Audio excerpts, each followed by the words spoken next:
Kisah Nabi Ilyas dan Ilyasa.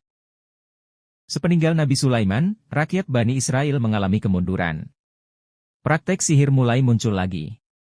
Dan mereka menciptakan Tuhan baru, yaitu keadaan pun menjadi semakin kacau. Saat itulah, Allah mengutus Nabi Ilyas untuk mengembalikan keimanan rakyat Bani Israel.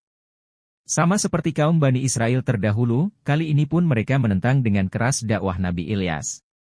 Mereka menuduh Nabi Ilyas sebagai orang gila. Bahkan, ketika Nabi Ilyas menyampaikan azab Allah, kaum Bani Israel tetap saja membangkang. Azab Allah sungguh dahsyat, yaitu datangnya musim kemarau yang panjang sampai 3 tahun. Kaum Bani Israel semakin marah kepada Nabi Ilyas. Mereka pun menyusun sebuah rencana untuk membunuh Nabi Ilyas. Allah menyerukan kepada Nabi Ilyas untuk bersembunyi di lereng gunung. Dan dengan perlindungan dari Allah, Nabi Ilyas tetap aman di dalam gua dan tidak pernah ditemukan. Suatu ketika saat sedang berlari dari kejaran kaum Bani Israel, Nabi Ilyas bersembunyi di rumah seorang wanita tua. Lah hanya tinggal bersama Ilyasa, anaknya yang sedang terbaring sakit. Wanita tua itu tahu siapa Nabi Ilyas, dan berjanji akan memberikan tempat untuk bersembunyi.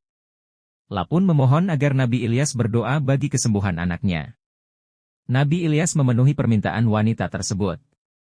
Dan atas izin Allah, Ilyasa pun sembuh dari penyakitnya.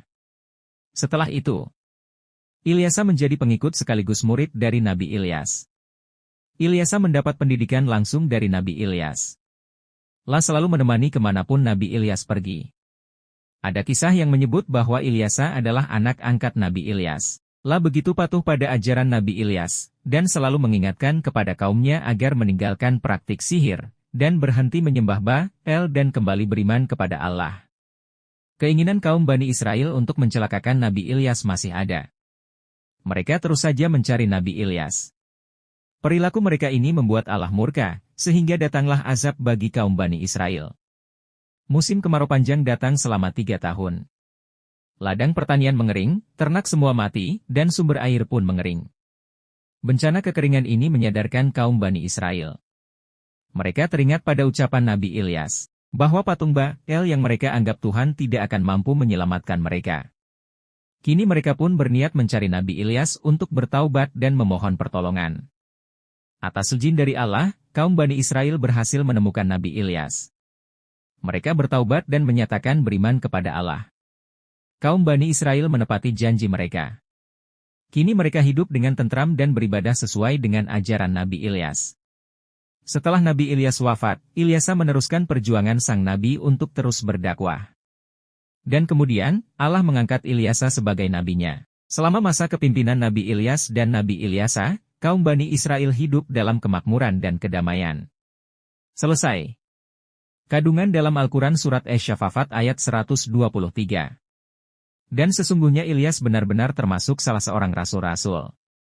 Surat Sya'ad ayat 48. Dan ingatlah akan Ismail, Ilyasa, dan Zulkifli. Semuanya termasuk orang-orang yang paling baik. Terima kasih, jangan lupa like dan subscribe ya teman-teman.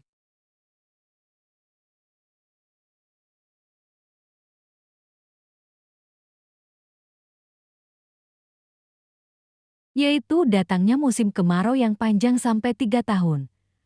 Kaum Bani Israel semakin marah kepada Nabi Ilyas. Mereka pun menyusun sebuah rencana untuk membunuh Nabi Ilyas. Allah menyerukan kepada Nabi Ilyas untuk bersembunyi di lereng gunung, dan dengan perlindungan dari Allah, Nabi Ilyas tetap aman di dalam gua dan tidak pernah ditemukan. Suatu ketika saat sedang berlari dari kejaran kaum Bani Israel, Nabi Ilyas bersembunyi di rumah seorang wanita tua. Lah hanya tinggal bersama Ilyasa, anaknya yang sedang terbaring sakit. Wanita tua itu tahu siapa Nabi Ilyas dan berjanji akan memberikan tempat untuk bersembunyi. Allah pun memohon agar Nabi Ilyas berdoa bagi kesembuhan anaknya. Nabi Ilyas memenuhi permintaan wanita tersebut, dan atas izin Allah, Ilyasa pun sembuh dari penyakitnya. Setelah itu, Ilyasa menjadi pengikut sekaligus murid dari Nabi Ilyas. Ilyasa mendapat pendidikan langsung dari Nabi Ilyas, Allah selalu menemani kemanapun Nabi Ilyas pergi. Ada kisah yang menyebut bahwa Ilyasa adalah anak angkat Nabi Ilyas. Allah begitu patuh pada ajaran Nabi Ilyas, dan selalu mengingatkan kepada kaumnya agar meninggalkan praktik sihir dan berhenti menyembah Baal dan kembali beriman kepada Allah.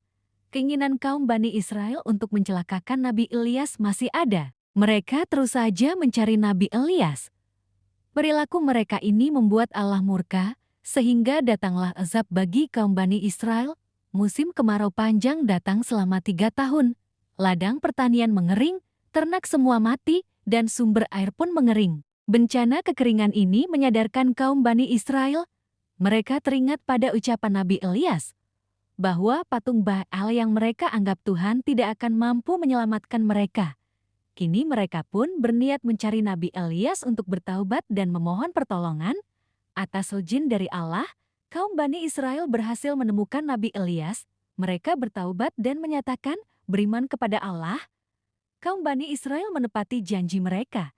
Kini mereka hidup dengan tentram dan beribadah sesuai dengan ajaran Nabi Ilyas. Setelah Nabi Ilyas wafat, Ilyasa meneruskan perjuangan sang nabi untuk terus berdakwah. Dan kemudian, Allah mengangkat Ilyasa sebagai nabinya. Selama masa kepimpinan Nabi Ilyas dan Nabi Ilyasa, kaum Bani Israel hidup dalam kemakmuran dan kedamaian. Selesai. Kandungan cerita tersebut yaitu surah Asy-Syaffat ayat 123 dan sesungguhnya Ilyas benar-benar termasuk salah seorang rasul-rasul.